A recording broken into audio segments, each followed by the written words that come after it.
There's this argument by the low-carb community that because the brain is almost entirely made of fat, you should therefore be eating lots of fat for brain health. And on the surface, that may make sense. You may be like, wow, that really makes sense. I guess I should be upping my fat if I want to have a healthy brain. But one thing that they really seem to neglect is the fact that the brain runs on sugar. Actually, the entire body runs on sugar. I really can't think of a single process where the body does not rely on sugar in order to accomplish it. So they use this as like a main arguing point. Like they may corner you and be like, aha, gotcha, bitch.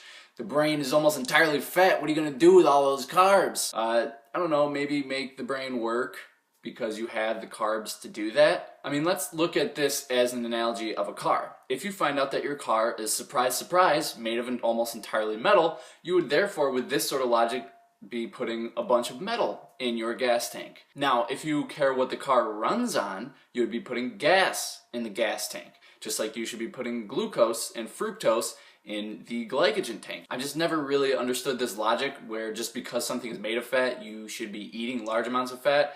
You should be focusing on what the body runs on, which is sugar. Personally, I have an autoimmune disease called chronic inflammatory demyelinating polyneuropathy, and it's exactly what it sounds like. It's pretty much like multiple sclerosis of the peripheral nervous system, so a lot of the myelin surrounding my nervous system was stripped away.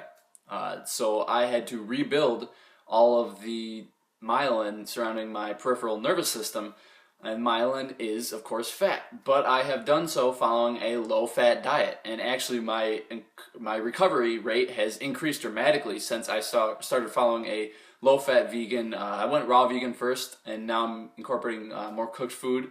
But I've had great success following a very low-fat diet.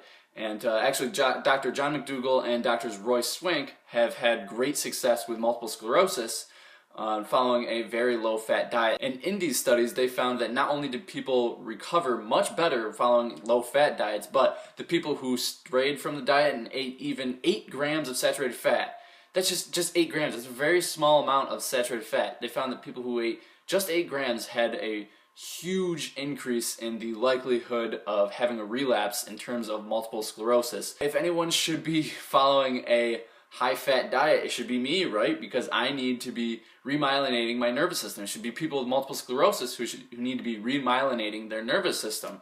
And actually, scientific studies, peer-reviewed studies, have said the exact opposite. So stop focusing on what the brain is made of, stop focusing on what the nervous system is made of, and start focusing on what the brain and the body run on.